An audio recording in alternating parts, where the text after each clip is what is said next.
প্রেমের দোহাই দিয়ে হারাম জেনায় লিপ্ত হয়ে জীবন দিল অকালে।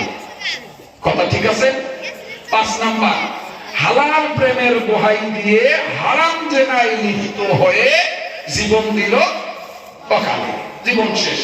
তার মানে গভীর রজনীতে মোবাইল করছে, বিউটি তোমার ছাড়া তো আমি বাঁচি না, কি আর করি, কি আর বলি, দুঃখের কথা, আজও গেল না আমার মনের ব্যথা, যদি তুমি আমার না হও আমি এই জীবন আর বেঁচে রাখবো না, আমি আমার ব্যবসা ছাড়বো, আমি আমার গাড়ি বাড়ি বাবা মা আত্মীয় স্বজন সবকিছু ছেড়ে তোমার নিয়ে আমি ঢাকায় চলে যাব, জীবনে কোনো দিন আর বাড়ি পর্যন্ত ফিরে আসবো না, তুমি কি আমার এই কথা বুঝো না?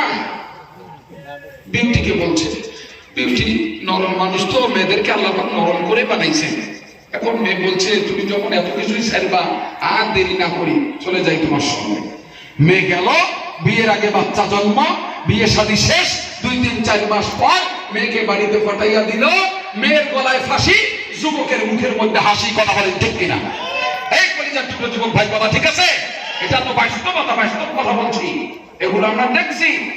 আর মেয়েটা যদি একটু চালাক কিসমের হয় তখন বলবে, বিপ্লব দেখো তুমি তো আমাকে অনেক ভালোবাসো, অনেক বয়ান তোমার শুনলাম, তুমি যদি এতই ভালোবেসে থাকো আমাকে, আগামীকালকে তুমি একটু ওই ধলডাঙ্গা বাজারে গিয়ে আমার নাম্বারে 50 টাকা ফ্ল্যাক্সি করে দিও। তার মানে বিপ্লব তোমার সঙ্গে আমার রাতের বেলা কথা শেষ, এখন তো মোবাইলে টাকা নেই, 50 টাকা তুমি দিবা, কালকে সকালবেলা আর একটা সাথে অপারেশন করবো, তুমি ডিলেট। কথা বলেন ঠিক কিনা? আমার কথা বুঝতে পারছে? হালাল প্রেমের দোহাই দিয়ে হারাম জেনায় লিপ্ত হয়ে মেয়ে ছেলে জীবন দিল অকালে। কথা বলেন ঠিক কিনা? এই অকালে জীবন দিয়েন না ভাই।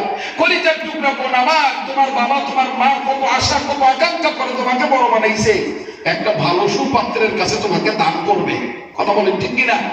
এই কলিজার টুকরা যুবক ভাই, তুমি যাকে নিয়ে পালিয়ে বিয়ে শাদী করতে নিয়ত করেছো, তোমার দাম্পত্য জীবন দাও দাও দাও দাও করে আগুন জ্বলবে, দাম্পত্য জীবন সুখ এবং শান্তিময় হবে না, হবে না, হবে না। যারা প্রেম আর ভালোবাসা করে এককভাবে মুরব্বীদের দোয়া ছাড়া, বাবা মায়ের দোয়া ছাড়া বিবাহ করেছে, তাদের দাম্পত্য জীবন দাও দাও দাও দাও করে আগুন জ্বলছে। কথা বলেন ঠিক কিনা?